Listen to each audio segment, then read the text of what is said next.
Go Wednesday night edition of Post Game Live presented by Manscaped. Knicks go into Indiana to face off against the Hicks and just could not climb out of an early hole, man. Usually, you get into a game of runs and try to climb out of it. Knicks just could not get timely stops, man, and it was Miles Turner who started it, and basically Miles Turner who ended it.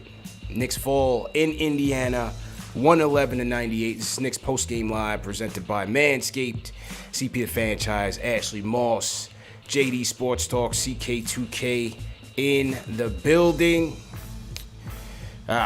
Tough one, man. Knicks fall to 5-3 on the season. But still early to make adjustments. I hated this one, man. I hate losing to the Pacers, no matter who they have on the team, really. But man, we just defense is leaving a lot to be desired right now, man. CK, I'll start with you. That's an understatement, man. That was probably the biggest question mark in the entire game was that defense. We saw, like you mentioned, Miles Turner just, he was not having a great start to this year shooting that ball from the 3-point line. And we heard Clyde and Mike Breen talk about it for a good 5 minutes. And then they stopped saying anything about it because he was on fire against us. And we didn't have any solution for it at all.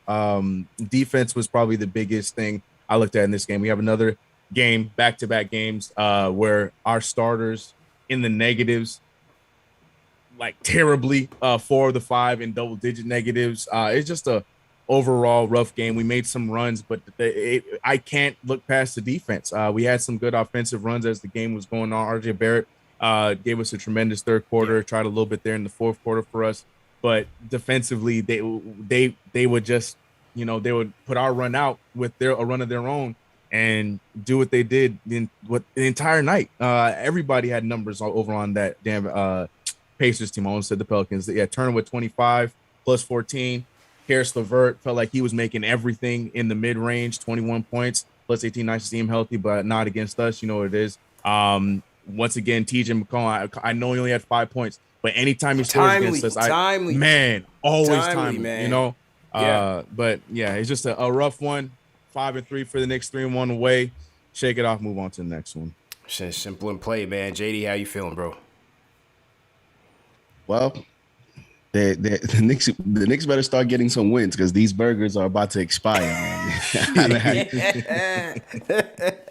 I've been eating out for a few days, man. I'm trying to eat at home now, man. Burgers getting stale over there, man. Yeah, they get a little stale, but we still got faith, man. We'll be all right. Yeah.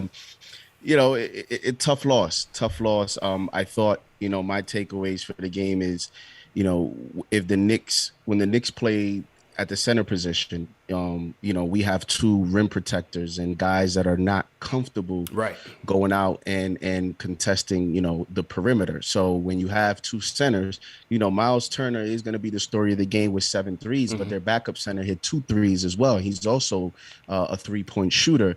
So to me, that was part of the start. That was the difference in the game. And the Knicks, I was disappointed they didn't make any adjustment at all. And I understand that you have Mitch Robinson's not comfortable, but there was no adjustment made.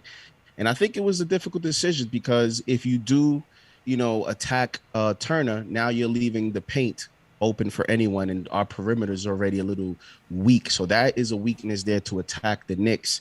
And the 3-point difference. We only shot 24 threes, and I thought that was part of the Pacers' game plan, knowing that they have Miles Turner at the rim. They were running off the 3-point line, and they made us try to play the mid-range game or to play the rim game, and understand that they have Turner there. And I didn't think we went to RJ enough early, and I didn't think we went to him. I just didn't think we utilized him to the best of how he should have been used going into the game. When he did, you saw him building confidence. He ended well in the third. I did not like the decision when he picked up his 4th foul to bench him. because actually Thibodeau made the decision to keep him in the game when he picked up his fourth. At that moment, he left him in the game for an additional 2 minutes, and you saw the confidence that he had. He made a tough drive against Torrey Craig, who is a very good defender, and you saw the emotion, as I've been saying, with RJ going into a timeout, and off the timeout, you bench him. And Tip Tony tonight is Tip Cooler because he cooled off RJ. And after that moment, from that moment, RJ finished the game 0-4. He sat him for about 6-7 minutes. He was cold. And it was too late. It was too late by the time you brought him back. Yeah. Again, this is a young player. This is not a veteran. It's a young player. So I keep saying, let's feed off the wave and continue to utilize him. And yeah, that's pretty much my 3 takeaways of the game. Tough game. And, you know, we got to move on to Friday now. Ash, how about you? Listen, I share all of JD's sentiments. I mean, look, they were definitely forcing us off that 3-point line. They were forcing us to drive it in the paint. And, you know, the Indiana Pacers have a team that's just as deep, if not deeper than ours. You know, everything that we can do, they can do. So it's like, you know, going toe to toe with a team that mirrors you, but is also better than you in certain aspects, right? So they're deep in multiple positions. And then on top of that, our defense was extremely porous. Anytime you give up 111 points, over 100 points to a team that is deep, you're in trouble. Playing from the deficit, playing from behind is always debilitating, especially, you know, when you're struggling to shoot, when you're struggling long range. You know, when RJ Barrett is the sole high scorer of the game, that's a problem. Julius Randle was living on the boards, 14 rebounds for him, quiet from a scoring standpoint. You know, they were locking him down. And it's interesting because you look at RJ Barrett and you look at the games that he's been, you know, he's averaging, I think, around 27 points per game in these last 3 games before tonight's game. And it seems that as RJ's production rises, Julius is lower. So it's a very odd relationship that we're seeing. It's a very odd pattern that we are seeing from the two of them. I don't know what's really going on with Julius. He seems a lot of times his body language looks a little off. I do feel like this was a much better game for him in terms of aggression than we saw last game. I will give him that. I think he played hard. But I think the thing with Julius is that when he gets locked down, sometimes I feel like he freezes up and he doesn't have, you know, a bag to tap into outside of the immediate game plan. I'm going to put some blame on Thibs too. You know, we need a secondary offense. You know, when that first offensive unit is not clicking, we need a secondary offense that we can depend on. And I feel like a lot of the times, you know, Thibs, we talk about this over and over again. The rotations are just not clicking. The rotations are just not working. I'm not quite sure what Thibs is seeing on the court. I'm not quite sure, you know, what kind of game and how the game unfolds for him, but it's a lot different than I feel like a lot of us are of the game that we are looking at. And I think that's something that we really have to go ahead and narrow in on and figure out before we get too deep into the season. We need rotations that work. You know, our defense has already suffered because our offense has gotten better, right? So you have to figure out how to combat those issues with your rotations. And it's gonna be difficult. You know, this is now 2 games in a row where it's a lot of similarities, and you know the season only gets harder. You know, and it doesn't get easier. So it's a lot. There's a lot going on.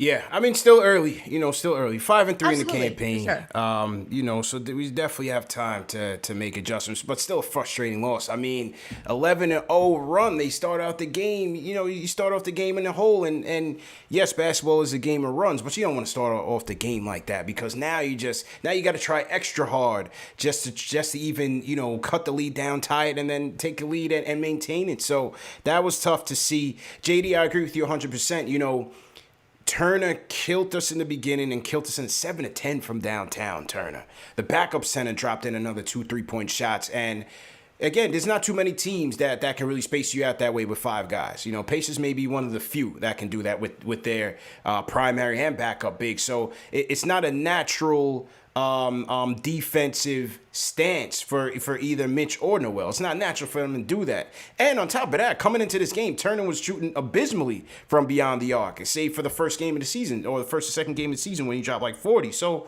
it wasn't necessarily a bad game plan to leave him like that. It's just tough to see that he was draining it all night. And so, yeah, you want to argue to go small, but then on the flip side, our perimeter defense is so porous that these guys are getting into the lane at will. So you need the rim protection to try to even get a stop because, not gonna kill him, but Kemba was getting flamed out there. You had Brogdon, you had LeVert getting into the paint at will. Our perimeter defense is getting cooked. So that's putting a lot of strain on our overall team defense. So you have that a problem. The transition defense is a problem. Whether it's off of a turnover, off of a block or a steal, or off of a long mid-range or a three-point shot, we're not getting back on D. Knicks came into this game 25th in opponents' fast break points per game.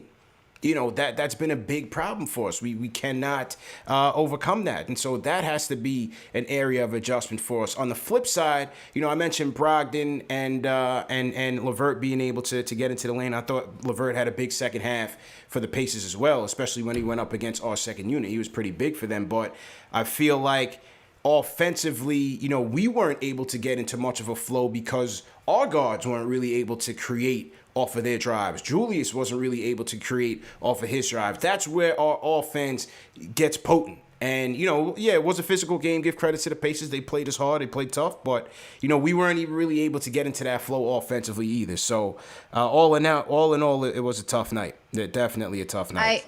I think one of the things that also is concerning is, we talk about, I say this a lot, is playing from behind is debilitating. It's hard, especially when you're playing a good team. And I think that the Pacers are a good basketball team. I know they may not play in the sexiest market and they may not get all the attention that some other teams do, but that's a good basketball team. And if you look, there were 0 lead changes in this entire game. Yeah. 0. Wire win. Not a single one. That's concerning. That means that you aren't going on runs conducive for changing the outcome of a game. And it just looks from these past few games, these past few situations that we've been in, and this is even including the games that we've won, is we're looking very one-dimensional. And in basketball, that's the worst thing that you can do. In sports, that's the worst thing you can do, because when you're one-dimensional, you're very easily predictable. And when you're easily predictable, you're easily guarded and you're easily figured out. And the Knicks have to figure out how to make themselves three-dimensional, because like we said, the games are only going to get harder. This is a long season and teams get better and start to gel more as the season progresses. And if you are one-dimensional, you are going to be exposed very quickly and you will not last an entire season. That's just facts.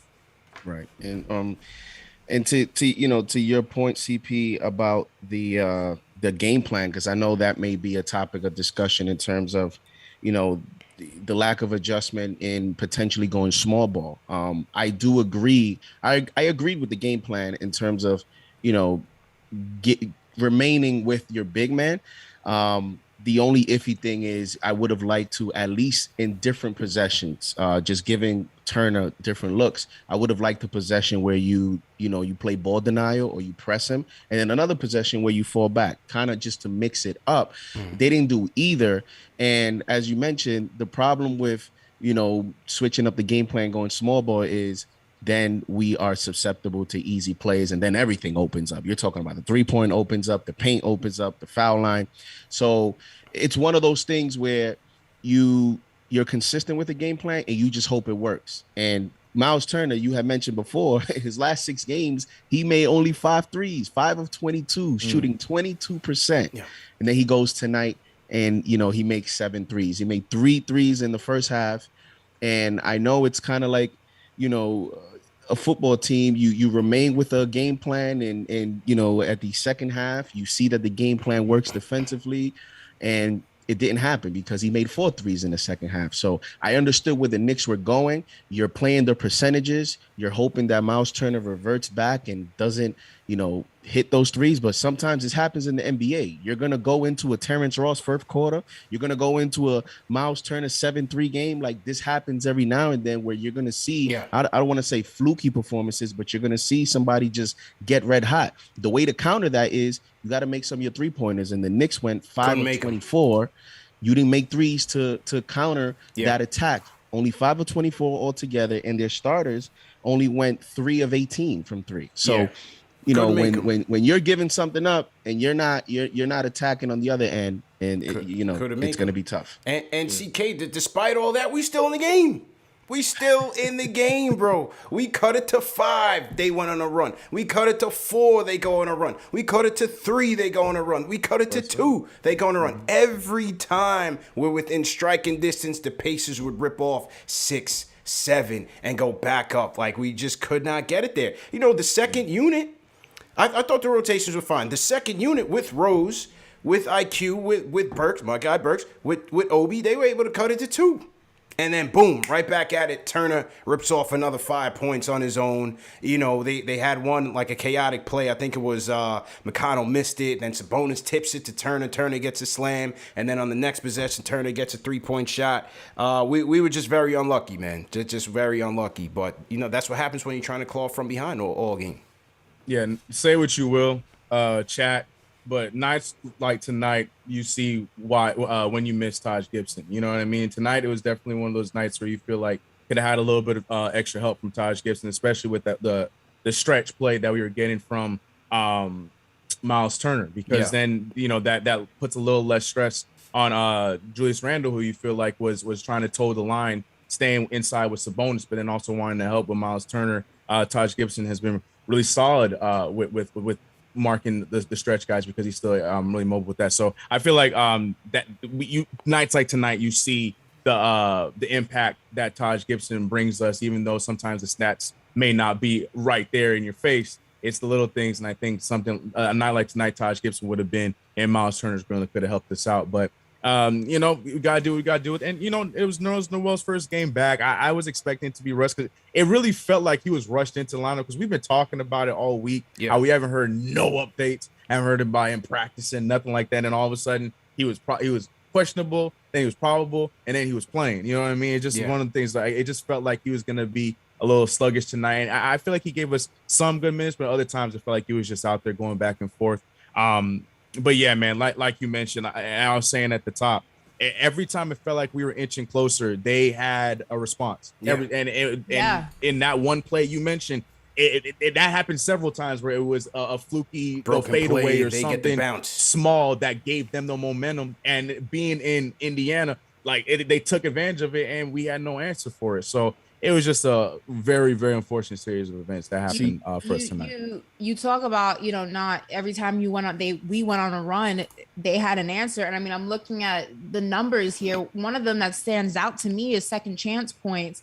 Indiana with 12, us with 19. Yeah. 19. So I'm looking at it like, you know, you're getting those offensive rebounds, you're getting second chance opportunities, but a lot of the times, you know, stats can lie. You know, I think that a lot of the times you look at these and you would think that the Knicks should have won this game, but it's also about, you know, the points that you do get in the second chance opportunities, but also the points that you miss. And when you're going ahead and you're getting those second chance opportunities, the Knicks have a bad habit of not, you know, reformulating the offense to go ahead and make smarter shots. It's almost like rush shots. It's almost like, you know, we got to get this point up. We got to go ahead and bridge this gap quickly. And when you get those second chance opportunities, they're so valuable, especially when you're playing from the deficit and you want to go ahead and use those opportunities to reset the offense and take a smarter shot. And I think a lot of the times what we're seeing from the Knicks is they're taking shots, but they're not smart shots. They're rush shots. They're shots made out of panic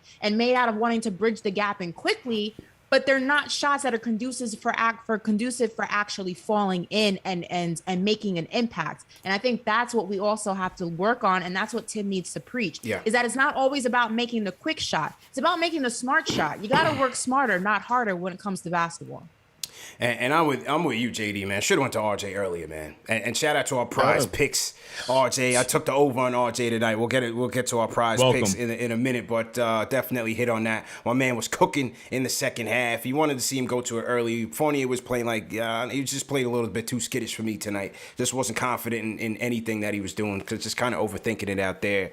Broadway was ready to go. Definitely ready to go, man. And I thought RJ was, once again, he was solid, just not enough. You know, just not enough RJ tonight. But in his minutes, he was great. Yeah, and like that's why, and I'm not calling for RJ to be the first option, right? Because he's young. But I am calling for him to be legitimate second option. I am calling for a package of plays to be called to him early. You know why? Because even when he's not scoring, you saw tonight, he still created positive plays. Even when plays that didn't go his way. There was a drive where he went to the basket and he tried to pass it to Mitch, and it didn't do anything.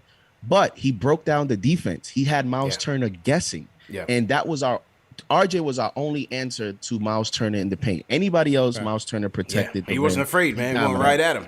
Yep. Right. Went right at him. And RJ was the only guy that was consistently getting to the basket at will, which was creating a little bit of chaos. He found Fournier for a nice, teardrop in the floater in the first half. So the difference that I'm finding between him and Randle is when things don't go well, RJ can, when he's put in a position to play make, he's either going to score or he's either going to, create a hockey assist or draw the foul. And he's starting to even gain more confidence in attacking the rim. I mean, tonight he went against Torrey Craig, who's a good defender, and LeVert, who's pretty quick. LeVert's not a great defender, but he's quick.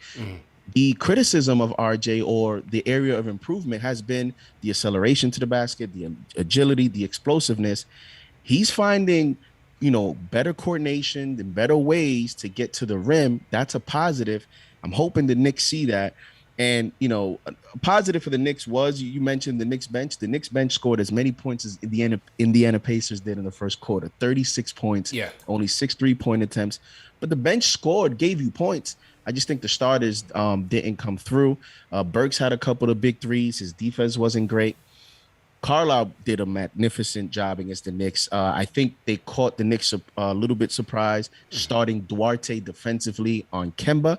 I think Kemba was expecting Brogdon, the bigger body, a little bit slower than Duarte. I think that affected Kemba a little bit. Kemba was 0 of 5, and so he didn't have it. He definitely didn't have the Indiana coach as well. I think everyone's hitting it on the head. I think RJ is going to be the key to making this offense less predictable and making it multidimensional. I kind of compare it to,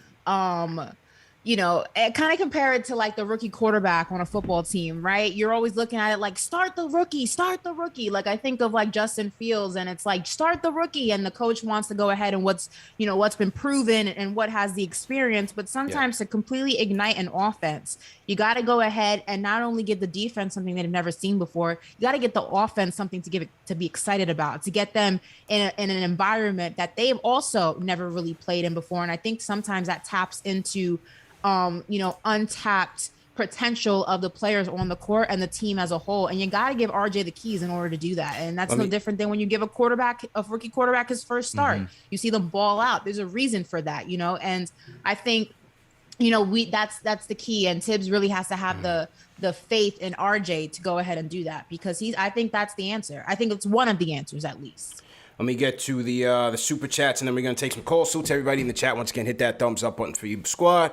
Knicks post-game live presented by Manscaped, CP Ashley Moore, Shady Sports Talk, CK2K in the building. I'm going to shout out Jimmy Faustin, sends a super chat. Says, I'm not blaming it at all on Thibs, but you can't sub RJ out with 2:45 left in the third. He made the last 5 points and leave Randle in. Leave the hot hand in the game. Hopefully, lesson learned. I hear that, but look, the second unit still cut it to 2. They still cut it to 2 with RJ on the bench. I mean, I get it. He came back in. He was cold. But you got to get some stops, man. The whole theme of the night was they were within reach, and they just could not get the proper stops to put this thing away. But I get it. I questioned it, too, when he caught the 4 fouls, why sub him out. But I still thought they had their chances, and they just couldn't close it out. Haitian Ferg sent a super chat. He says, at what point does Thibs look into Grimes or McBride? Our perimeter defenses are Achilles' heel or compromised defensively? I think it's too early. It's only the 8th game. I don't see Thibs making those type of adjustments so early in the season. I don't know what you guys think, but I don't see it. I just don't see it. No. And that would be a detriment. I don't see it. I don't see him making that type of decision this early. Even quick. IQ was out there pounding the air at the ball, man. I'm like, yo, you gotta pass that rock, man. He's struggling. Just last game, we were fans were questioning why you left quickly out there so long. So I don't think he's gonna go from that to immediately making a rotation. I don't think so. And also just the record, you're still 2 games over 500. Yeah. You're 5-3. So I don't even think he's, maybe what we're thinking could be different, but I think from the coach's standpoint, Tom Thibodeau, I don't think he's going to even begin to think that unless this team starts, going multiple games under 500. But I hate that ideology and I hate that philosophy. I hate the idea that familiarity breeds content. Like, why are you content with what you see is not working? You see it visually not working. Yeah, but why does it have to take you 10 games to figure that out? Why does it have to take you 20 games to figure that out? Coaches ain't gonna do that fast, Ash. They're not gonna do that quickly in the NBA. I don't know. You want to see some chemistry with what you have.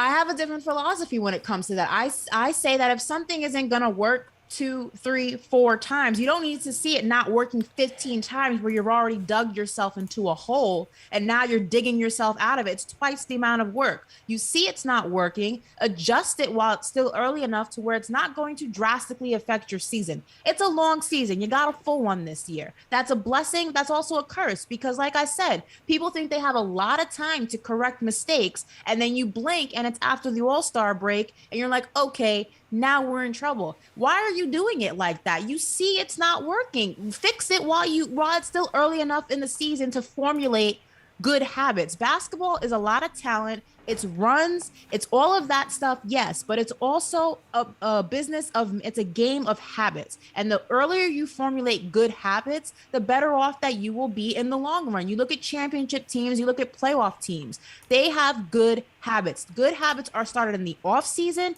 and they are executed throughout the regular season. You can't switch it on and off. That's not how the game works. Ash with the passion. Go ahead, Ash. Talk your. Look, it's not. I hear you, but like you can't expect and we're gonna switch it on and we're gonna switch it off. It doesn't. But that's what the fans are looking for. They're looking for Grimes, McBride, put him in, take him out. The coach is going for consistency, man. He's going for chemistry. He's going for that. Even when they struggle, you're still gonna rock with your guys, man, and let them fight through it. You're not just gonna yank IQ out, throw in Grimes full time. Grimes don't got it. He's a rookie. Put back in IQ. That you don't stabilize your team like that. They gotta go through their lumps. They gotta take their lumps. It's the 8th game.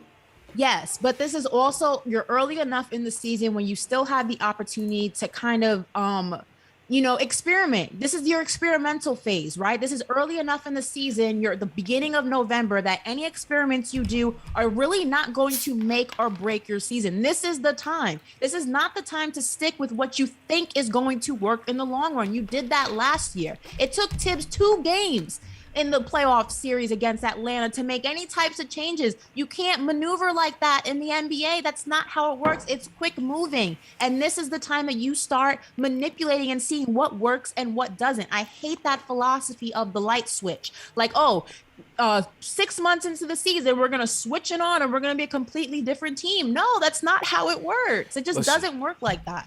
So Ash, so what are you doing next game? Or what you would have done differently this game then?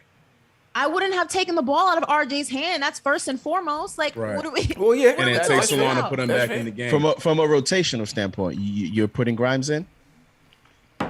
I think. Listen, I'm just gonna say this. I think that I'm not gonna say what rotation should happen, what rotation shouldn't, but I'm gonna say this. This is the time that you experiment, and this is the time you figure out what works and what doesn't. And I think that anybody who has an issue with that, why not put Grimes in? Let's see what that looks like. What's the worst that can happen? You lose, you're already losing. You're still early enough in the season where that's not going to make or break you. And I don't understand why it's this commitment to things that don't work. I don't understand it. That's just not how I would do it. Yeah, and I'm gonna piggyback off that. And there's already a meme already on Twitter with me on it. I'll say it. Yes, I would do it because look, in the situation with Immanuel Quickley, and I'm not trying to say that Immanuel Quickley needs to get yanked out of the rotation or Burks or whatever the case may be. But yeah, I think that it's time that to Ash's point, we get aggressive, right? Especially when you see nights like this where you're seeing Chris Duarte in a starting lineup doing things that, in my opinion, I feel like we could see Grimes doing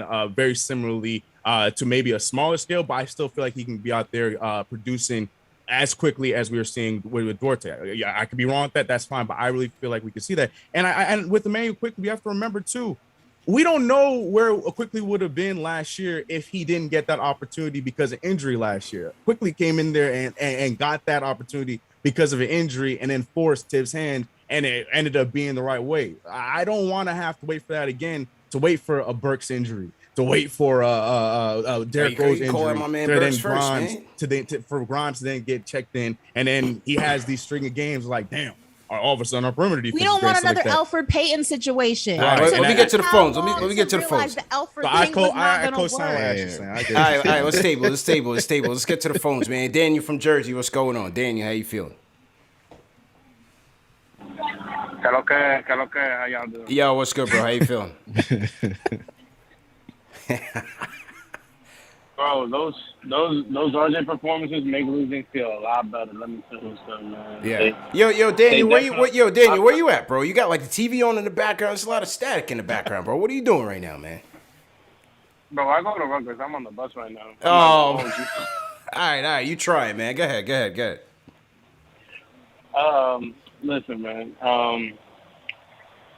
Let me tell y'all something. I'm watching this game, man.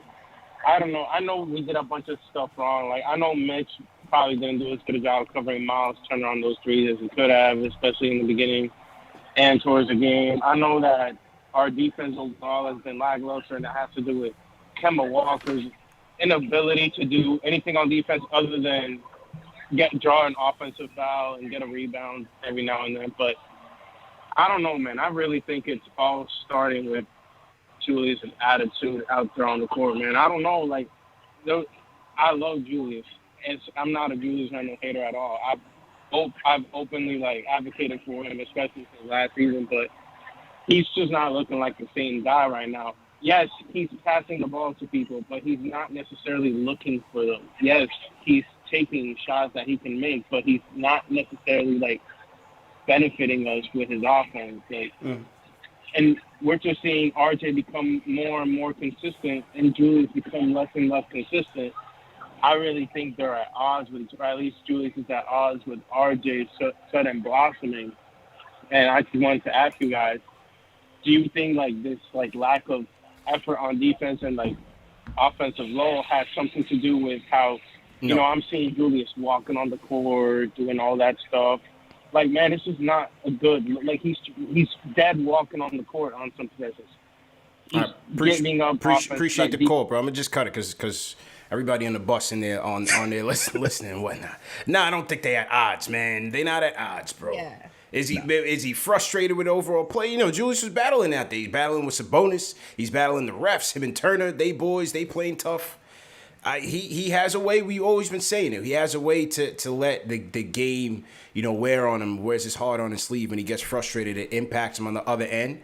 And also, yeah, you're right. Offensively, he's got to get back to being a better playmaker. Thibs has said that. He's got to make better decisions, better reads out of the double teams, make quicker decisions. I thought Julius played hard tonight. I thought he played a quick pace. I thought he was physical when he had to be. I thought Julius played hard tonight, man. I'm not putting this game on Julius. I just think overall the entire team defense was lousy, and they just couldn't get into much of a flow offensively. I thought Julius played hard tonight. And I thought the game plan was they may have talked to him, because if you notice, let's put the loss out of our minds and let's just focus on, for example, that first quarter. Yeah. I don't know if you noticed this, CP, but he was like sprinting past half court. As soon as he was getting the ball, he was just running faster. He was moving faster. It looked like they talked to him about, let's get into our offense earlier. Let's put some pressure on the defense. He looked to be more fast and decisive in his decision making. So I thought that was a positive. It just didn't, you know, transfer to the duration of the game. So I thought the intention was good, but you know, and listen, he's expectations are higher, and you know, they're looking at Randle, and they trying to break him up, man. Like, what's going on, man?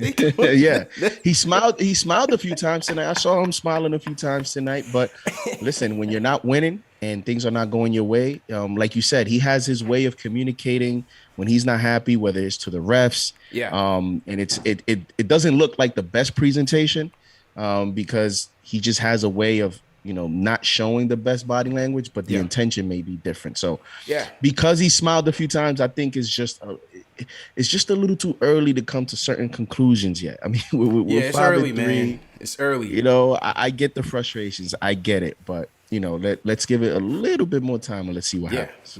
That's a fact, man. They're trying to break him up already, man. Come on, man.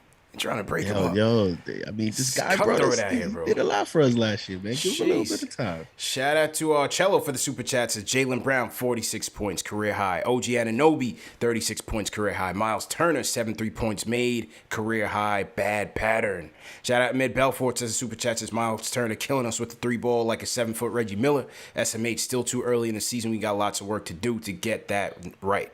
Ian C, $10 super chat says there was only one time last season that Randle went more than 2 games in a row below 20 points, and Julius never scored less than 20 points in 4 out of 5 games last season. Also, Knicks were 5 and 24 from 3 tonight. Oof. Look, 8 games in, you gotta, chemistry has to be had on both sides of the ball.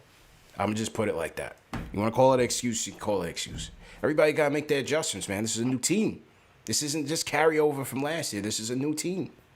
That's just my 2 cents on it. And it's also like, I know everybody wants to point the finger, but let's make this very clear. This loss is not on Julius Randle. Yeah. Let's make that very, very clear. That is not the reason this game was lost. I know everybody's quick to blame the leader. I know everybody's quick, to blame the star. It's not on Julius Randle. He's got some things that he's got to work on, absolutely. But this game did not start and did not begin and die with Julius Randle. That's not why we have an L in the column right now. Not at all. Not at all. All right, back to the phones we go. Let's hear from Papa Left. Papa Left, what's going on? What's going on, guys? I'm just doing my lesson plans for tomorrow. All right. But teach some kids, man. Papa Left, the educator. Let's go. Like that. Yeah. I want to get some lesson plans for the Knicks, though. They really just didn't follow their assignments on defense tonight on a personnel tip. Like, I just felt there was so many pick and pops where either it was Fournier tracking his defender, it took him from the 3-point line to the 3 in the key spot for him to finally meet the guy on the hip. It was just Fournier and Kemba were getting very cooked tough all to night. watch. It was very tough to watch Fournier play defense tonight. They were getting cooked all and night. they took. Yeah, go ahead. No, I was just saying Kemba and Fournier were getting cooked all night. Let's just keep it real.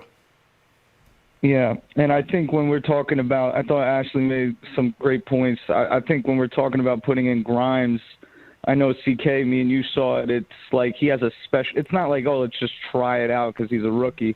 He has a special ability of tracking his defender. Like you can get a first step on anybody in the NBA, but Grimes has a special ability to meet you right back at the hip. And I felt like him on LeVert would have been advantage us. I feel like him on Duarte would be advantage us most possessions. And, was our defense as bad as everybody on Twitter was saying? Well, I don't think it was. I think there was a point where they hit a step back 30-foot 3 when we were down by 10. Like, it was painful to watch, but there were spurts of where Noel was out there blocking shots, Mitch was out there blocking shots. But at the same token, we were putting so much pressure on our centers to anchor the defense and then come right back out to the 3-point line. So that initial integrity on the perimeter defense was awful. But I will say, in the spirit of Aaron Rodgers, I will say relax, because I will say that we need to relax, because especially on these hot takes, like IQ may need to sit down. I don't see that. I see IQ as a special player who's kind of going through the same thing that Obi was last year, ironically, where he doesn't have the same free range with the ball, off the ball to play and be a scorer, because we had Peyton giving us nothing, so we needed more scoring from our guards. This year, IQ is being asked to do things that, stretch the defense, maybe 1 or 2 times a half. He gets the ball in an ISO situation, and CP sucked when he did it. Yeah. But there was encouraging signs. Off an inbounds pass, the guy ran literally, I don't know if anybody saw this, he sprinted through 2 bigs and went to the corner, and Rose got a block. He held down Sabonis in the paint while Noel got a block on Sabonis. Like, IQ is a baller. He's got heart. He's got the it factor. So I would say relax on the Knicks being 5-3 being the end of the world. There was a tweet that came out, and I'm getting off after this. There was a tweet that came out last year at this point in the season. We were talking about trading Randle for a first round and how Austin Rivers is the man. So we weren't saying put things in anything. We perspective. weren't. They were. All right, bro. No, Appreciate. dude, that was go back to KFTV episodes. That was the Ari. This was the Ari special. Yeah, it was. It was Early in the year. All right, man. Appreciate the call, man. No, Ari was leading that charge, though. Ari Yeah, was he the was. conductor of that train. Yeah, he like was. he You won't deny it wanted either. Randle all the way out of Yeah. here. We didn't forget, Ari. We did not forget. I don't think I'll say this very quickly, CP, on the Grimes thing, because I know it's going to start to, it's brewing here with the fan base. I'll say this. For the most part, I'm on your side about this until I'm conflicted on one thing. And then that's where I kind of go over to Ashley and CK.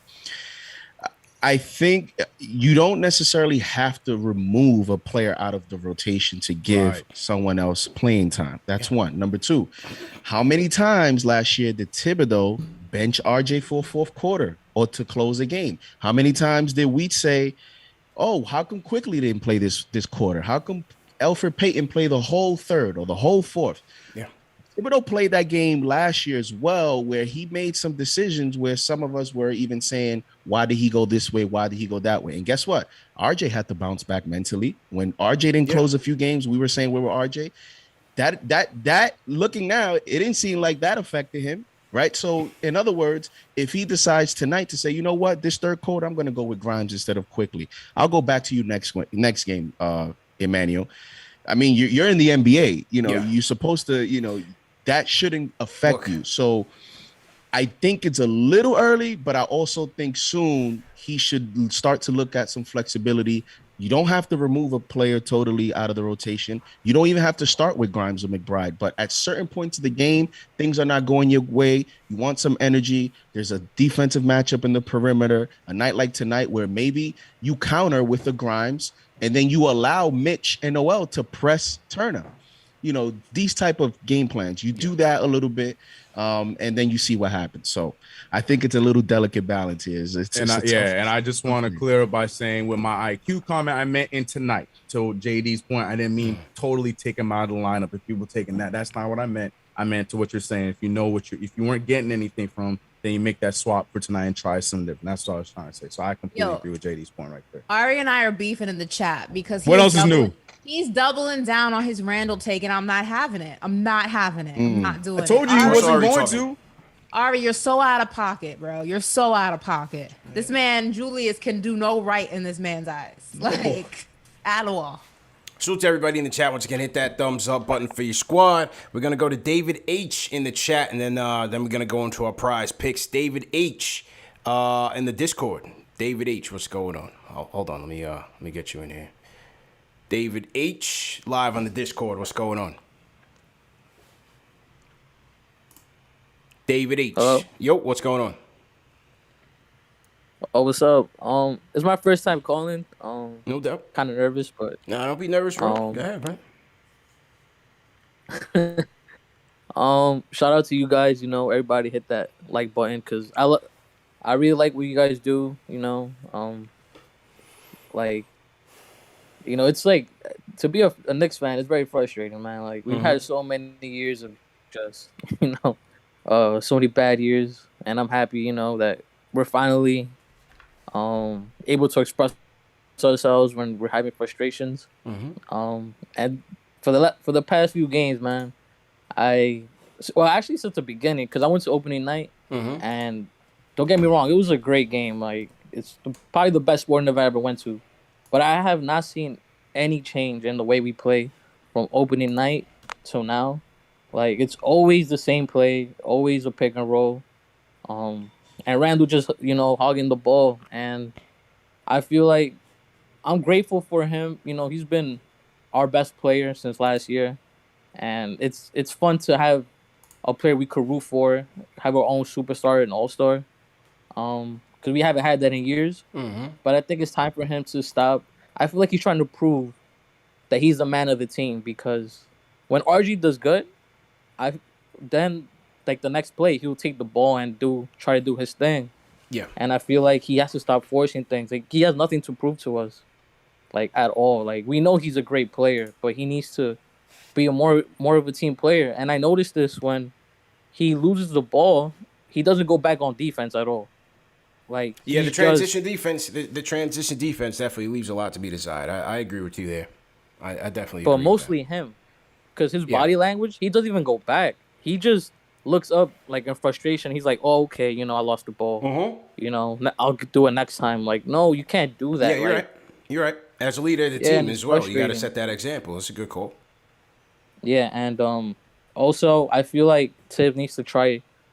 The second unit is great, but like players like Quigley and Burks, they haven't really been playing great, and I feel like he should start giving the rookies some minutes just to create some competition, so they could, with more competition, there's more, like, they try to play better. So Yeah, iron sharpens iron, man. You're right. And appreciate the call, man. David H, first time in the call. Make sure you call back.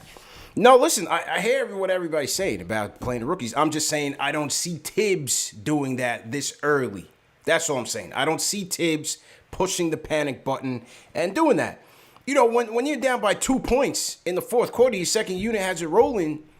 At what point are you throwing in Grimes? I don't know. To me, I see Thibs saying, okay, we have it cooking right now with this unit. I'm going to let it roll. Why stop that momentum? Why stop that flow? It's up to those guys out there. They have to get it done. They have to close the door. They have to catch up, get the lead, and win the game. I don't see Thibs just making herky-jerk decisions like that. But that's just me. Things could change. Who knows? That's just my opinion on it. That's just my 2 cents on it. Well, you're right. I would love to see Grimes in there. I would love to see Grimes in there and get a chance. Am I seeing what I'm seeing in the chat? What's up? CP's Manscaped razor? Yeah, shout out to CP's Manscaped razor, man. Yeah, we have a YouTube account for the Manscaped razor, man. So everybody's getting in on the action. I want to salute to everybody in the chat once again. Hit that thumbs up button for you boys. Yes, as you know, tonight's show and the season is presented by Manscaped, the #1 men's grooming tool below the waist, fellas. Don't be caught out there lacking. Go get that Lawnmower 4.0, man. It's getting cold out there. You guys got ladies at home. You got to take care of it. Trim those hedges with the Lawnmower 4.0. Go to manscaped.com, enter promo code KFTV for 20% off plus free shipping. Very important. And in case everybody's wondering, man, what happened to all the backdrop? What happened to the Starks dunk poster? It's like echoing the room. All my stuff is going back there. I got robbed. No, I'm just kidding. I didn't get robbed. No, I'm tweaking the studio. We upgrading the studio, man. Hopefully by Sunday everything will be back up. But I had to take everything down, paint the wall. Shout out to my pops, came through, did some work back here, and we got the internet up and running. So just doing some work, just doing some maintenance on the studio, and we'll be back up and running. Hopefully by this weekend.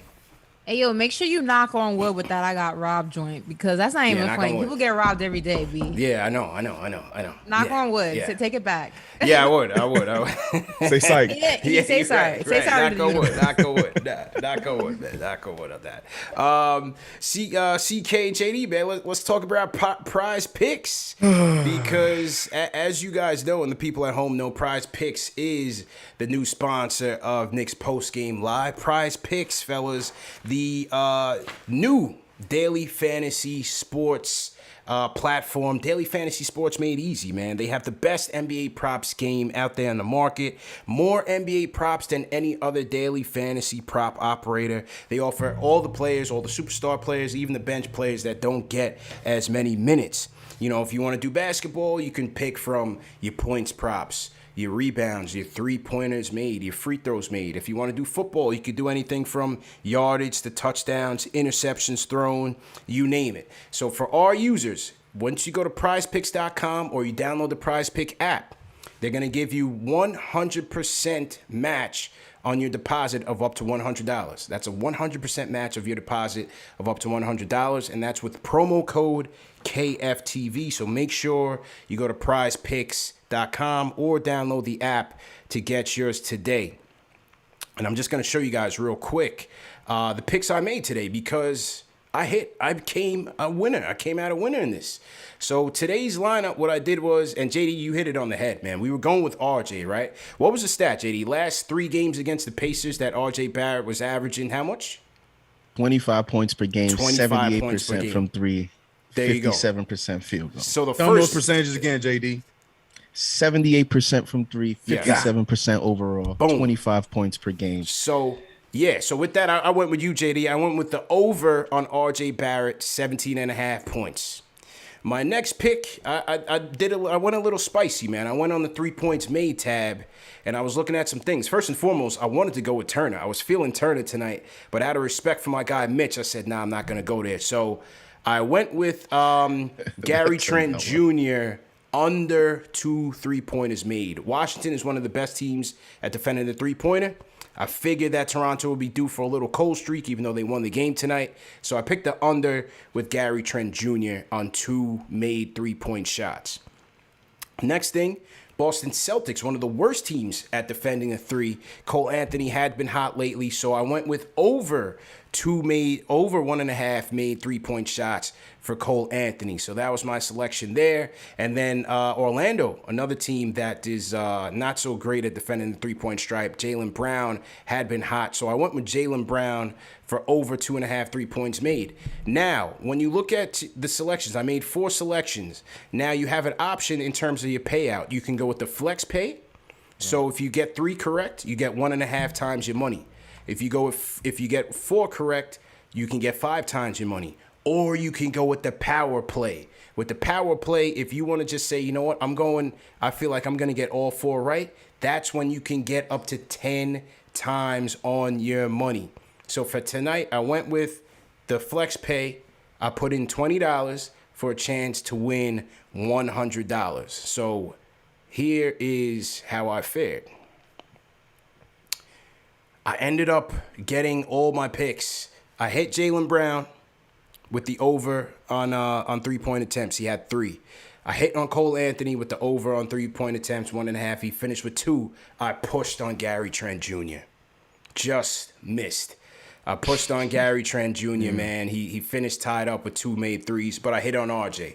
So I ended up winning $45 on the play there. So all in all, still a good night. Fantasy made easy, fellas. This took me less than a minute to make my picks. So shout out to our guys at PrizePicks once again for supporting us. Make sure you go to PrizePicks.com or sign up for the app.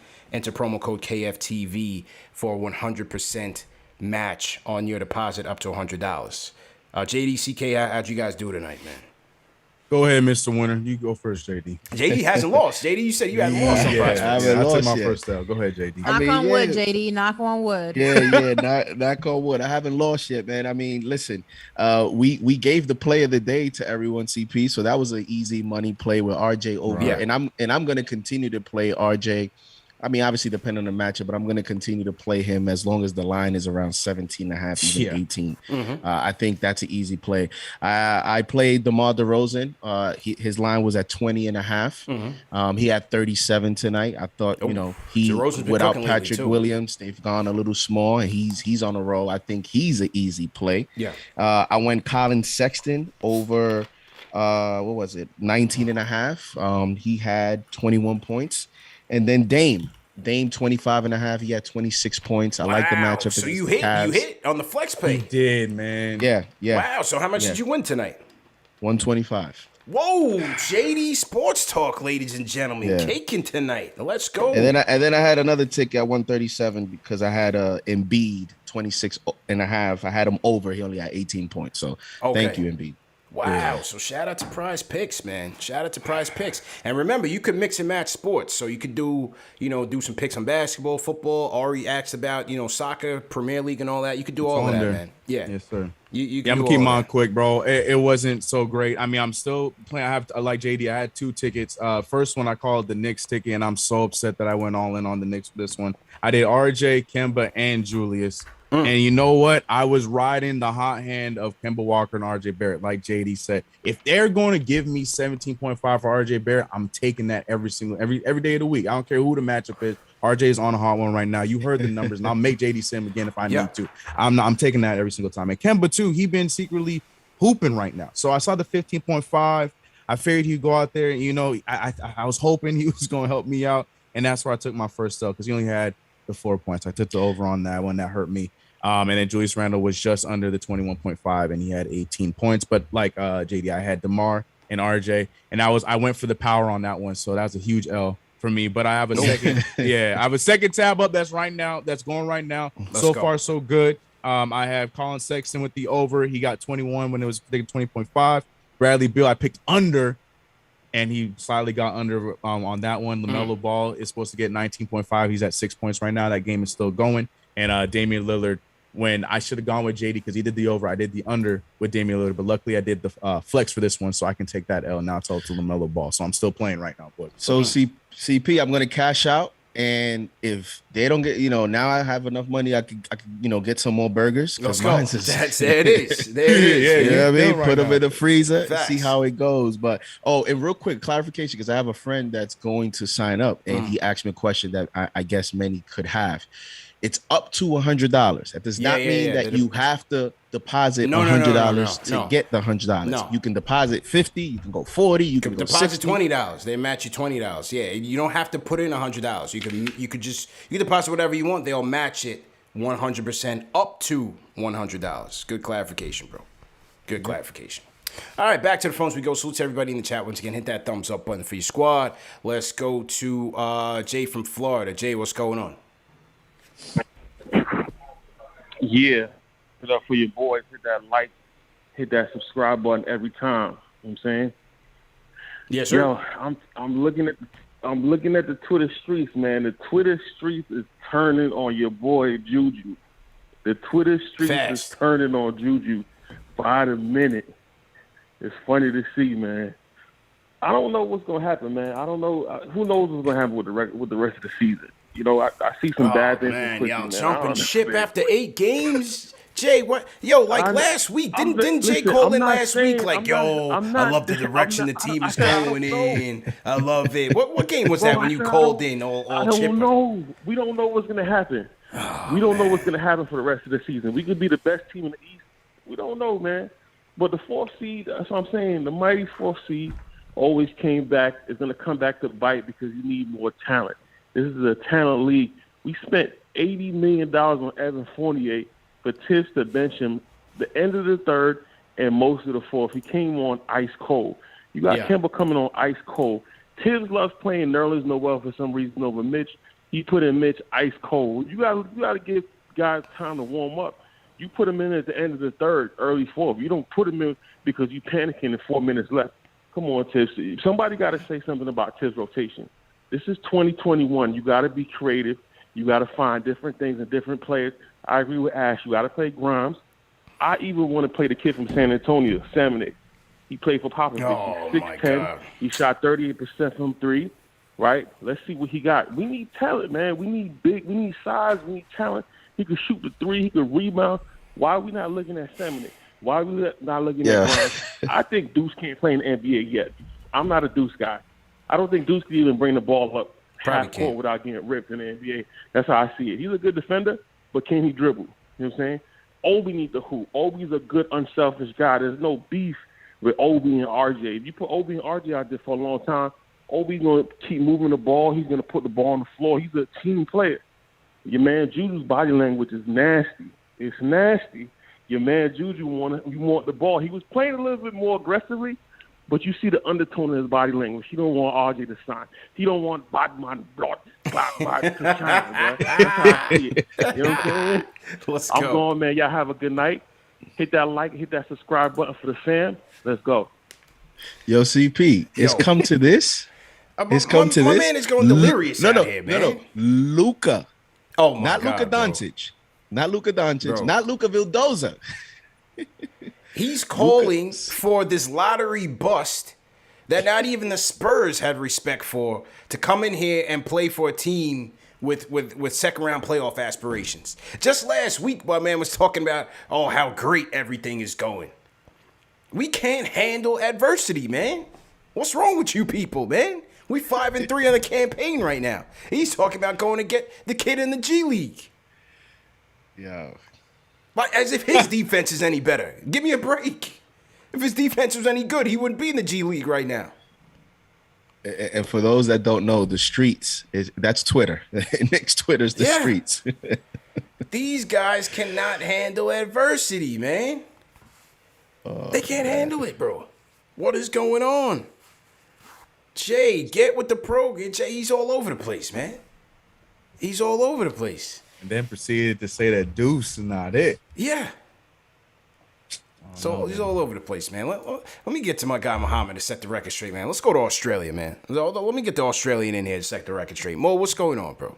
Salute and salam alaikum to everybody. What's good, bro? Hit the like button, guys. Subscribe if you haven't subscribed. Great content, guys, as usual. Yep. Look, I'm put a bit of a ray of sunshine here. Okay. This is a competitive Eastern Conference. We're learning. We've got some 2 quality additions in Kemba and Fournier. How many games have they had together now? What is it, like 4 plus? Yeah. What, 8 to 12 each? Yeah.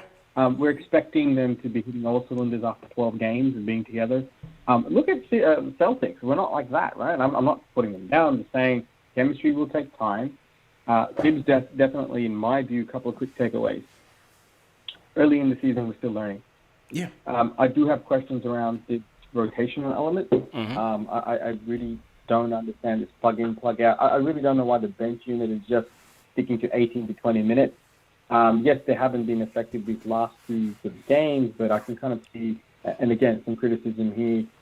I don't like it when IQ's the primary ball handler. I don't like it either, man. I think you got to give him some time. I don't like. He's really good as a catch and shoot shooter. He needs to be given the opportunities to let them fly, but get this quality looks where he's open to shoot. Obi's not getting a lot of run-ins. I mean, that guy is a transition beast, but where was it today? We didn't give him those opportunities. I'm glad Nerlens is back. I think that will be a stabilizing factor, but he's only had 1 game in. There's a lot of positives in this team. And when people say we don't have talent, you've got, a current All-Star, 2 former All-Stars. And look, once you're an All-Star, it doesn't mean you don't have talent. You may not be as effective day in, day out, but it doesn't mean you just lost everything. You've got a coach, 2-time coach of the year. There's some credentials here, but you've got to give it some time for it to work. And the other thing is, I think people were not paying attention to all the moves made in the East. The East is very compressed. If Miami lose 2 games and the Knicks win 2 games, we're back in the top 3. It's so tight. So I think facts. Speak facts, Mo. Let's go. Thibs needs to better utilize his rotation. That is it, and scheme better. And the notion of throwing in Grimes and whatever, look, I reckon that could work, but what was this opportunity in this game? And the other part is, I don't know what was happening. Can we blame the ball? Is it the Wilson ball? I don't know. That's what you're hearing now, right? Not helpful. That's what you're hearing now. I don't know. Like everyone's saying. I mean, Dame's shooting like 30% or something. So yeah. Look, I reckon, guys, look, stay positive. It's an 80. It's a marathon. Someone's saying it's a really good comment. It's a marathon. We want to win the marathon, not the sprint. And let's just chip it out there. Let's do it. I'm going Knicks, man. Come on. Let's go. Everybody, just jump on. Talk some sense into these lousy Americans, Mo. As usual, and thanks again. Let's go, Mo. You got the Australian in here talking some sense into you, man. Shout out to Mo, man. Mo Ballin speaking facts right now. 8 games in, everybody jumping off the bridge, trade this guy, put in this guy. Y'all can't handle any adversity, man. Did I miss something? What did I miss? Yeah, you got Jay from Florida talking about bring up the kid from the G League. Let's see what he can do. Jay is already talking rebuild. What are we doing? 8 games in. My guy Mo Ball and speaking facts. Let's go. Shout out to ENC, sent a super chat, says there was only one time. Oh, I got that one already. Shout out ENC. Shout out to Rudd. He says a guard defense is suspect. Yes, Rudd, absolutely. Kenny Gale says a number of wide open threes we were giving up is wild. Can we please get back to defense, make adjustments, play harder? Our rotations are straight trash. Paul Robinson says number 1, switch more. Turner wants to shoot like a guard. Let a guard him at the 3. 2, more spacing on the pick and roll. We don't need so many threes, man. Well, what happens when he takes that guard down into the post? You barbecue chicken, man. I don't know if that's the right move. You just Your Bake's got to get up on him, or you hope he misfires. I don't think he's gonna go 7 to 10 from 3 every night, but tonight was his night. Who we got? All right, back to the phones we go. So to everybody in the chat, once again, hit that thumbs up button for your squad. Let's go to Fredo. Fredo, what's going on? Gentlemen, Ashley, as always, thanks for taking my call. Fredo, what happened? You didn't want to go to Discord right tonight? What's good? Nah, man, I don't know. Something's up on my phone, and something's up with the Discord. It wasn't clicking right over there, so I had to call in on a number. No doubt, we. I mean, yeah. Listen, man. Like every Knicks fan, it always hurts a little bit more when we lose to the Pacers. But let's bring some optimism back into this community, and some reality back into the community. I think going into the season, if I would have told everybody we would have started the season after 8 games, 5-3, we all would have took it, right? It would have made sense. Mm-hmm. Obviously there's some things that we all feel could be adjusted and changed to make the team better, but this team is exactly what we thought they were going into the season. Julius Randle, he's the clear leader and best player on this team, all right? But we all knew that he isn't going to be the number one option on our championship team. But he's playing great. They're killing him for no reason. I don't really understand it. RJ's taking the next step. He's looking like a potential star in the future, but he's not there yet. There's no way that we could play our rookies over the bench because we're not playing to give rookies minutes. We're playing to win the game. So like who gives us the best opportunity to win? It's definitely not Grimes and McBride. It's IQ and Burks. I mean, it's just common sense. I think like we started off really hot to start the year, and people got really like overly optimistic, and now they see a few losses, like the sky's falling. But it's not that serious, guys. It's going to be a long season, and the Knicks have a lot of games ahead of us. If you look at it, after 8 games, the Knicks are exactly on pace to go 50-30 with 2 games to spare. So like I don't know what everybody's panicking about. We're gonna play the Bucks, and let me tell you something, guys. It's gonna be another tough game against the Bucks. That's a fact. It's gonna be another tough game against Cleveland. Exactly. Every game is gonna be a tough game, man. There's gonna be no rollover game. So everybody just like enjoy the season, like I always say. Take it for what it is, and just this team is a playoff team. They're just not a championship team. So we're getting there. We're taking the steps we need. So have a good night, everybody. Thanks for taking the call. Mo balling on the check. No, that was Mo. That was Fredo. They said Fredo sound like Little Yachty. You love that. You love that call so much. You still on that call? Yeah. Mo balling was speaking facts. Man. Now I got my eyes on everything right now, so I'm a little off. But chat was I was reading the Little Yachty quotes in the chat, kind of chuckling at that. But shout out to Fredo. Good points as well. Salute to everybody in the chat once again. Hit that thumb. Let's get those likes up, man. The likes a little down tonight. I know y'all tight about the loss, but we got 1,000 people in here. Let's get those likes up. Let's get to 1,000 likes. If you haven't hit that thumbs up button, if you haven't hit that like button, hit that right now. Let's go. Hit that subscribe button and the notification bell. Creeping up on 44,000 subscribers. Let's get it going. Yeah, we got a tough game against the Bucks. Next 6 games. Yeah, how you feeling, man? Cavs won tonight again, didn't they? I thought they played tonight. I think they did win tonight. Yep, they won 107-104 against the Blazers, right to the wire. Cavs playing tough, man. You're at Milwaukee, you play the Cavs, then Philadelphia wants to get payback in Philly. No question. And then you play Milwaukee again. Yeah. And then you're at Charlotte. So next Don't 6 sleep games. on that Cavaliers lineup, man. How you like that Cavaliers team, CK? Go ahead, bro. Crazy. No, it's just at first I was just looking at them. I'm like, I don't know how the hell this is gonna work. They got marketing, they got Mobley, they got Jared Allen, they got Kevin Love, all out.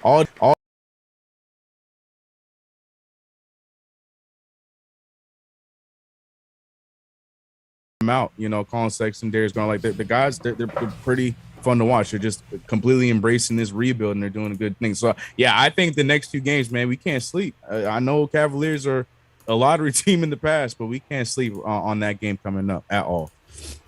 Yeah, true indeed, man. True indeed. JD, go ahead, bro. You was trying to say something. No, I was just gonna say a lot of parity around the NBA, man. A lot of parity. Bulls got all this hype. They go in, they lose tonight.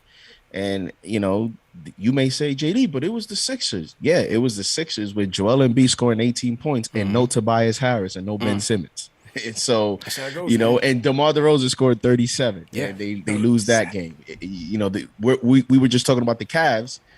And it's funny because the Cavs are 5-4, and there's a lot of all this positivity. And the Knicks are 5-3, and the world is falling. So expectations. I'm just saying, let's put some early perspective. Raptors won tonight against the Wizards, who've had a good start. So, there's a lot of parity going on early on, and it's just let's give it a few more games before we start going.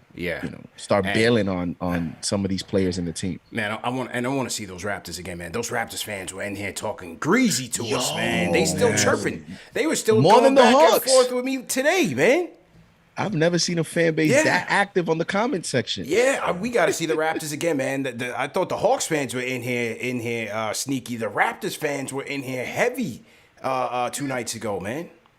They in my comment section right now too. My last video, I'm like, go away. I didn't even talk about that game that much. The Raptors fan is going crazy over that game. Crazy. Talking real spicy to us, man. We got to see them again. I thought Canadians were nice. Oh, no. They got that little brother complex, man. They got that little brother complex, man. Anything to beat those lousy Americans at anything, you know what I'm saying? They always trying to brag about it, man. My cousins always be on that, man. They always be on it, so I'm used to it. But yeah, they were spicy, bro. Spicy. All right, let's go to the Discord. Faisal up next. Faisal, what's going on? A couple more calls before we wrap up. Faisal, what's going on? Faisal going once. Faisal on the Discord. Faisal usually connects with us. All right. I thought it was fell. Faisal, we gotta send you back to the lounge. Hasib is king. Hasib is king. Let's see if you are good on the Discord. Hasib is king. What's going on? Yo. I see his markers going green, Dave. I can't hear him though. Hasib going once. All right, we're gonna send him back to the lounge. Hasib, Dave, see if you troubleshoot his audio and let me know. Val from Jersey, Val, what's going on? Val going once. Val going twice. I can't hear Val either. What's going on?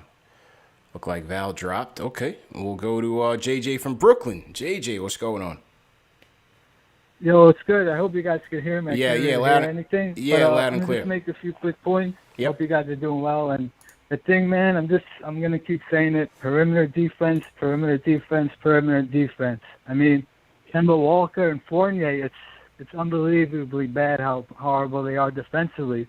They're getting blown by every single play. You're starting those two guys, and it's just killing you. It's putting you in huge holes.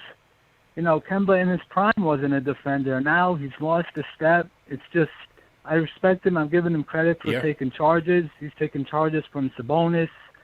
So I give him credit, but he's just slow, and it's just not going to work with this defense. And then we're coming off the bench with non-defenders. We're coming off the bench with Burks and Quickly and Rose and Obi.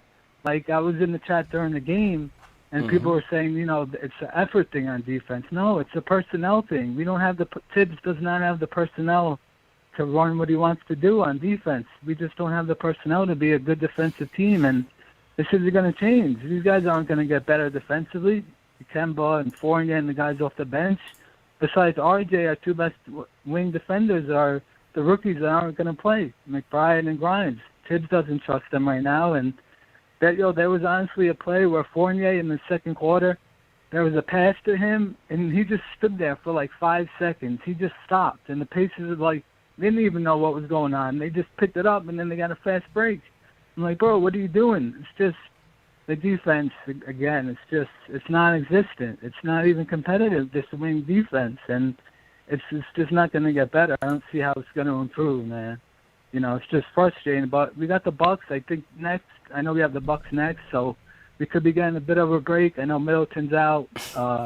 Drew Holiday, I think, is still out. That so don't matter. We hopefully can still get steal worked. one. And Ain't you no guys breaks, have a good man. night, all right? We were supposed to get a break with Scotty Barnes being out, right? That's what they said, right? Ain't no breaks in this thing, man. You can still get worked. And these are the champs with the freak, and we got no answer for him. So, don't matter who they have out there, as long as they have him, it's going to be a very tough game and a tough place to play. So, Knicks are going to have to come ready, and it's going to be a tough one for them. All right, a couple more before we wrap up. Let's go to Cynthia. Cynthia, how you feeling? Cynthia going once? Yeah, I don't know. I'm losing on the call. Cynthia, hang on 1 second here. Let me just power this thing back up real quick. Salute to everybody in the chat once again. Hit that thumbs up button for your squad. Let me just hit the reset on this thing real quick. Let me leave this out. All right. Continue this. All right, hang on. Hit that thumbs up button. Where's everybody in the chat from, man? 3 cities in the chat. We'll shout you guys out. Just resetting the switchboards real quick.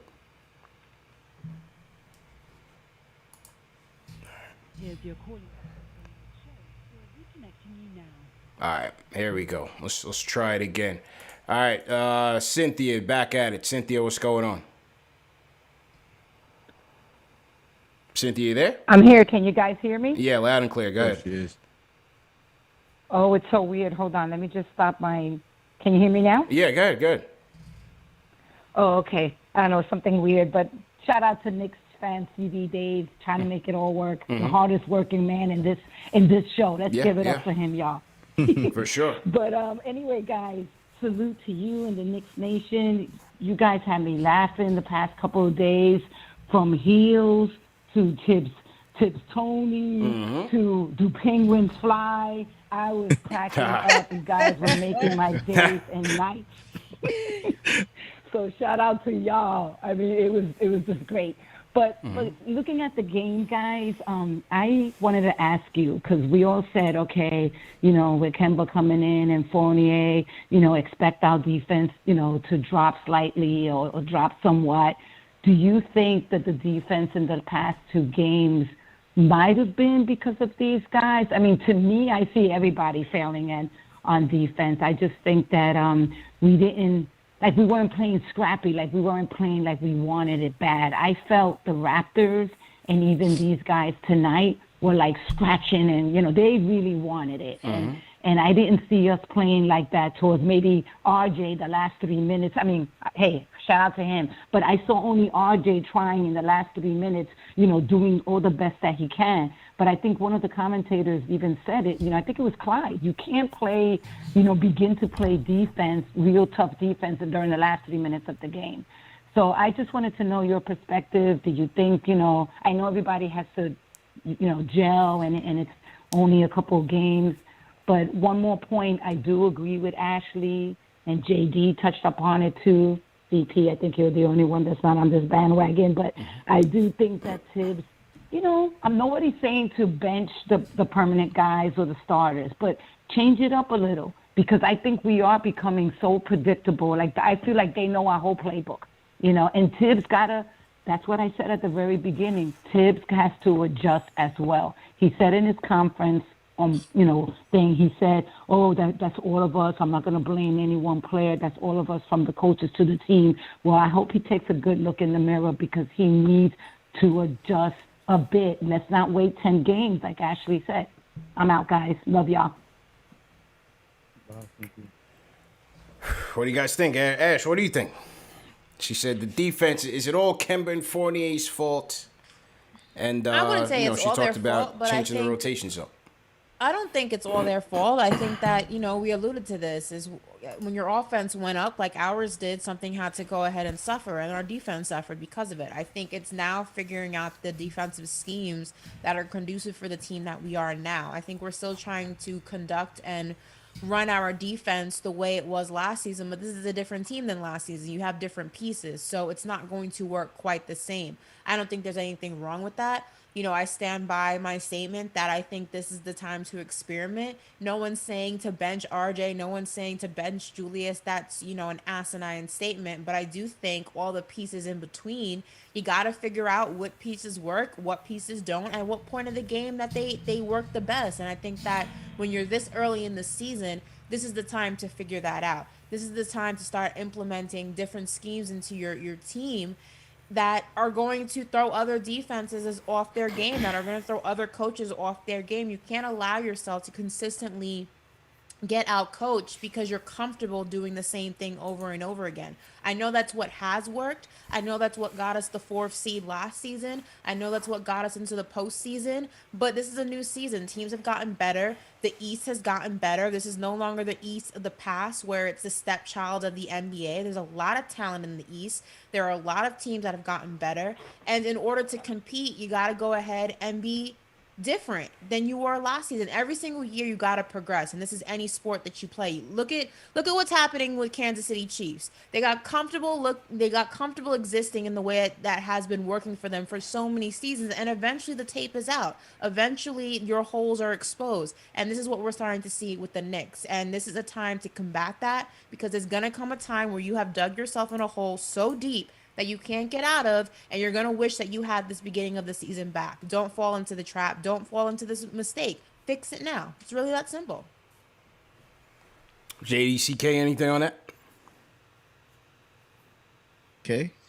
You on that wave, CK? Yeah, wave. on it. Go ahead. Oh, I'm with her 100%. Everything she said. I like I said, I'm not saying that we have to completely destroy and blow up the lineup and change the lineup.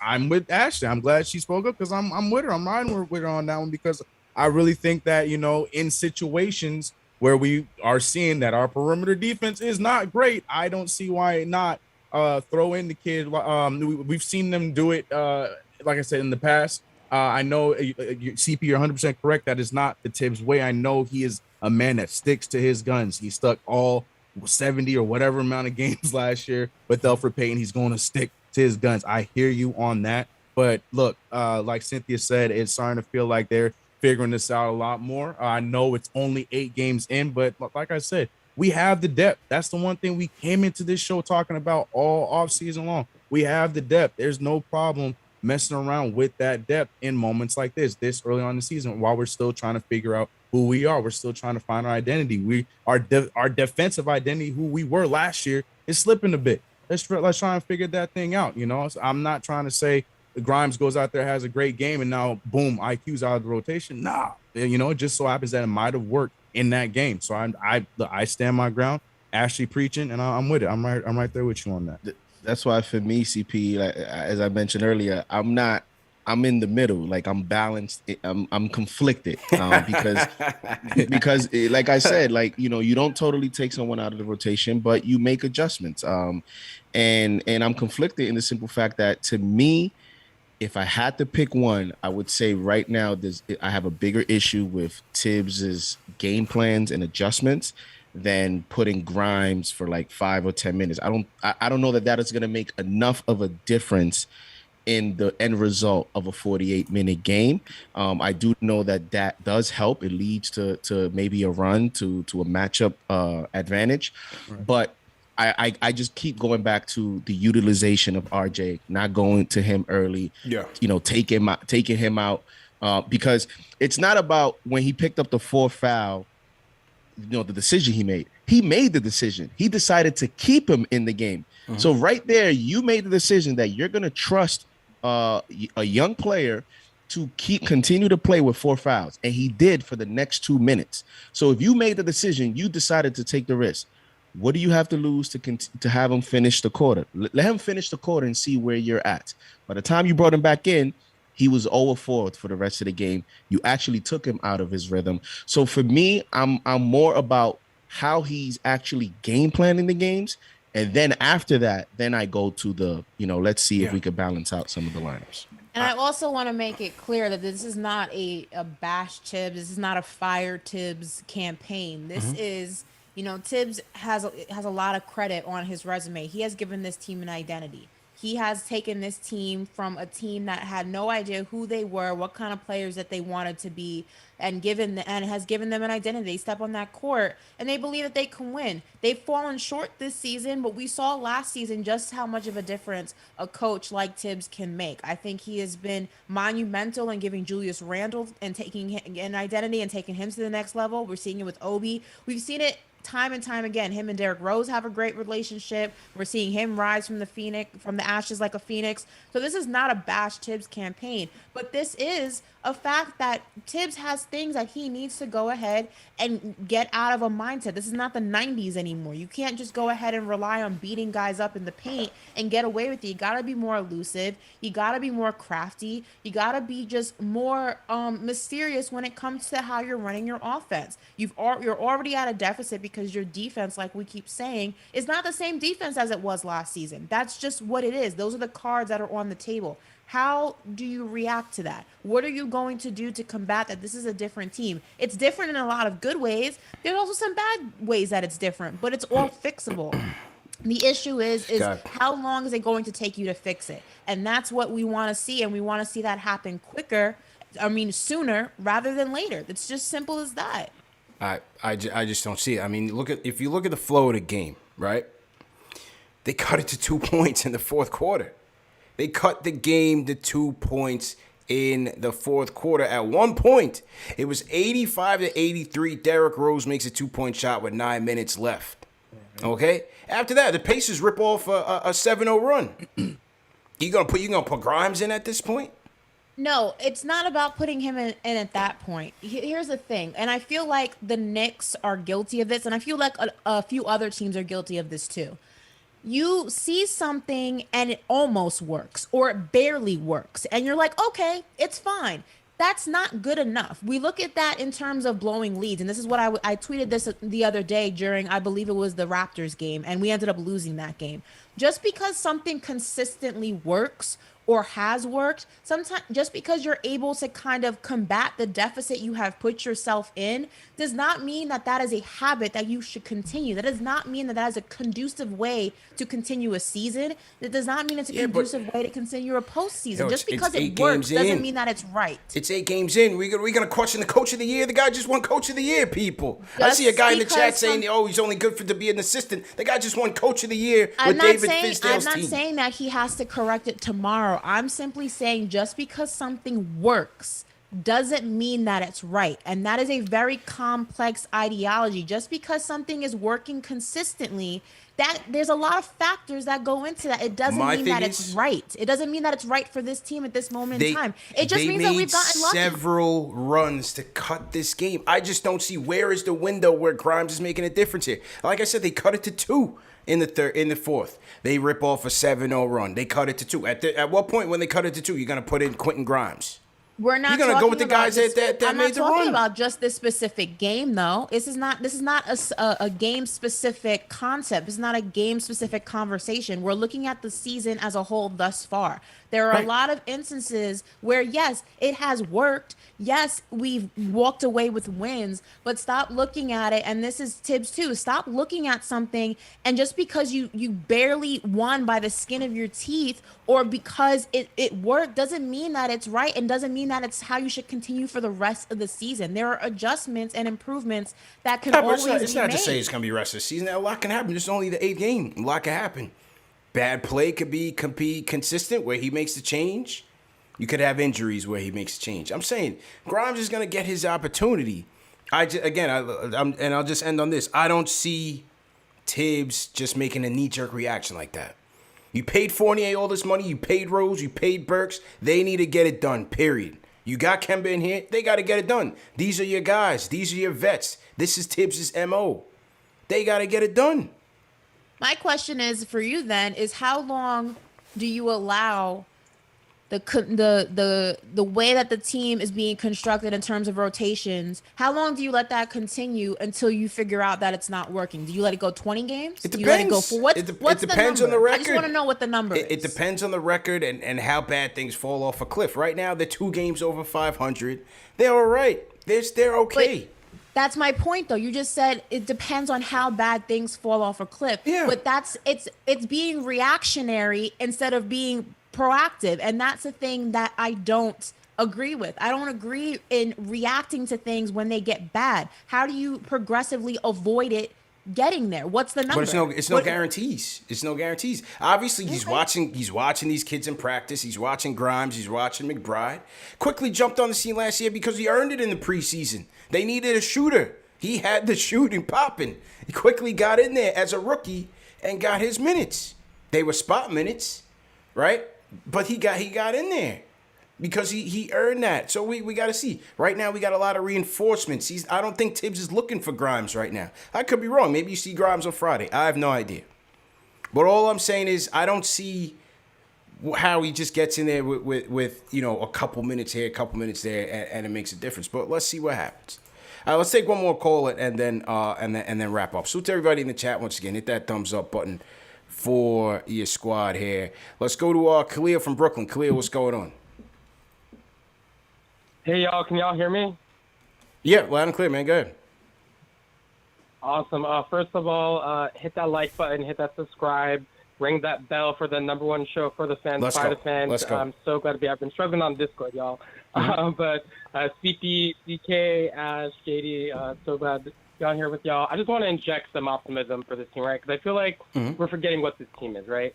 This is a team of hardworking, competitive people. With Thibs and a coach who's not going to let this defense carry on, for the rest of the season. And so we need to give it time. We need to give it time for things to gel. Gotta give it time for things to gel, man. Nerlens just came back.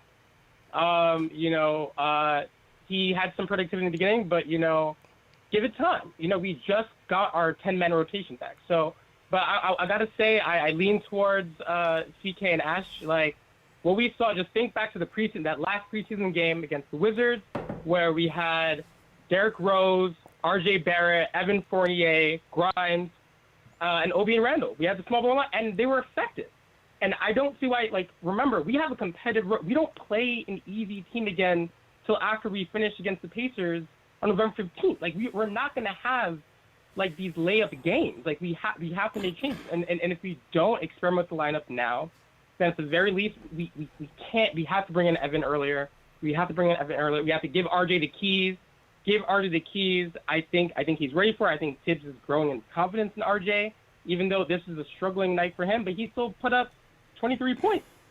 And Jay from Florida is talking about trading Randle. My man still had a double-double. Oh boy. Off night for Randle, but he still had a double-double. We know what he could do. I think he should become more of a decoy. I think you run the offense through RJ. Give Fournier that burn. We saw that in the Celtics game, in double overtime. But I think there is room, especially when you see IQ Burks being a little more streaky, to put Grimes in. Especially because if we're not going to give it on the defensive end, right? Then double down the offense. And one thing I also want to say. Is with Evan Fournier. People are bummed on Evan Fournier. They, think we spend too much money on him. I think Thibs isn't letting Fournier be Fournier. We saw what he did in the Olympics. Actually, you talk about that all the time. He's a dog. He's aggressive. He's a confident player, but he's tepid. He's passing the ball when he has some good looks. He's not going as hard. So I think Fournier needs to be brought in earlier. I think he needs to remember, let him play his game, shoot those balls. He's a bucket. And I think you have to increase the usage rate with RJ Barrett. This is a breakout year for him. Across these 4 games, he's averaged 20-plus points, and I think he's ready for that role. And y'all, it's a marathon, not a sprint. Y'all talking like it's 3-5, we 5-3. I think this is gonna put fire in the belly of this team to ball out against the Bucks. Drew Holiday is. We don't know if he's going to be back, but last time we faced off against them with him, we beat them, in one of the games we played last year. So thank y'all so much for this show. I'm a baby Knicks fan. I've only been following since the playoffs, but I've been a quick study, and this show has been a big part of that. Thanks, y'all. Appreciate the call, man. Definitely appreciate it. Watch when we beat the Bucks on Friday, man. Everybody calling in. It's gonna be a different I need story. burgers, JD. I need burgers. We're winning the championship. Watch when we beat the Bucks on Friday, man. Debbie Downers all over the place, man. Oh, Even man. if we beat the Bucks on Friday, my philosophy. Keep the grill ready, JD. Listen, even if we beat the Bucks on Friday, my philosophy stays the same. Tibbs, if you need an assistant coach, call your girl. All right, I got some ideas. Debbie Downers, man. Put me behind the bench. I'll whisper in Tibbs' ear all sorts of things. That came out crazy. Hold crazy. On. That came out crazy. That's not how I meant it. That's not how I meant it. What she said? I didn't even catch it. Yeah, sorry. Oh man. I'm gonna have to replay it because I didn't even catch it. I said I'll whisper all sorts of things in Tibbs' ear, but that's not why how would I you meant say it again? Yeah. Because you didn't hear me. And the show Ash on the roll right now. And the show Ash is on the roll. Let's go. Where's the whistle? Yeah, that's a fact, man. My fault. But nah, great show, everybody. Once again, man. Hey, the frustration is warranted, man. That's what makes us fans. This is what the show is all about. It is what it is. You're not gonna win every game, so you're gonna have nights like this, frustrating losses. But we'll see how we bounce back. You know what I mean? A great show as usual. Great show, Ash, CK. JD, great show. Let me salute the super chats that have come in. Shout out to the Rhyme Animal Chuck D sent the super chat. Says, we must remember Raptors fans are carnivorous. They hadn't seen their team in a whole year. Road games, 2 years, pissed at disrespect of the 2019 chip. It's a true story, Chuck. Shout out Dizzy Messiah says it's 8 games. Is the opposing team center going to hit us with 9+ threes every game? Is Kemba going to drop 4 points 28 minutes? Want to talk about burgers? This is a nothing burger. So Dizzy Messiah dropping some knowledge in here. Let's go. Del Will says, why did Ash stop repping the orange and blue? At least get her a KnicksFanTV snapback or beanie or something. I mean, shit. I don't. First of all, I have actual hair. Like I can't cover mine with a hat like the guys can. It's we'll get you a do rag or something, Ash. It's all good. All right. Shout out Del Will. Yes. Yep. Shout out Del Will. Kenny Gale says Kemba got dudes hopping past him out there like they're not trying to pay some boy fair. Giving Grimes 5 minutes won't hurt. Heck, Breezo says when Randle gonna shoot over 50% again. Abdul, shout out my guy Abdul on the West Coast, says, tough game to watch tonight. Lots of emotions. We had no answer for the pick and pop with Turner tonight. Let's keep our head up. JD, keep the burgers on the grill. We will get it together. Brandon Babb says, Mitch Robb has got to go. Oh, God. Okay. People going crazy tonight. People going crazy tonight, man. If I would have read that before, I wouldn't even have read the super chat, man. I'm just rolling. King Matthew says, also congrats on D Rose hitting 12,000 points tonight. He also says another tough game, but we move on and get ready for the next one. Turner was looking like 7-foot Steph Curry out there. LOL, we got to be better on defense. Chuck D, Rhyme Animal, everybody throw a hashtag P in the chat. Says every team is on reset after 2 short seasons. That's why 46 wins is a real number. Gonna be turbulent. System, culture, and D will be our key in a long 82-game season. Our commitment to conditioning and luck against injury will find Thibs' way. All right, man. That is that for Super Chats. Thanks for Super Chat, Chuck. JD, Ashley, CK, any last words? Make sure you get your picks in tomorrow for PrizePicks. I might announce who I'm playing. So yeah, JD, you caking over there, man. Undefeated in PrizePicks right now. Yeah. I mean, listen, you could go the safe route and go. You don't have to play the power play. Right, everybody wants the big money. Yeah. So that can help, but we'll see tomorrow. Yeah. No doubt, man. All right. Well, that is the show. Once again, hit that like button, hit the subscribe button, and the notification bell so you don't miss anything. And we'll see you guys Friday night after the Knicks beat the Bucks. I'm putting it out there right now. Let's go. We're going to turn this thing around in Milwaukee. Let's get it cracking, man. We'll see you Friday night. Peace.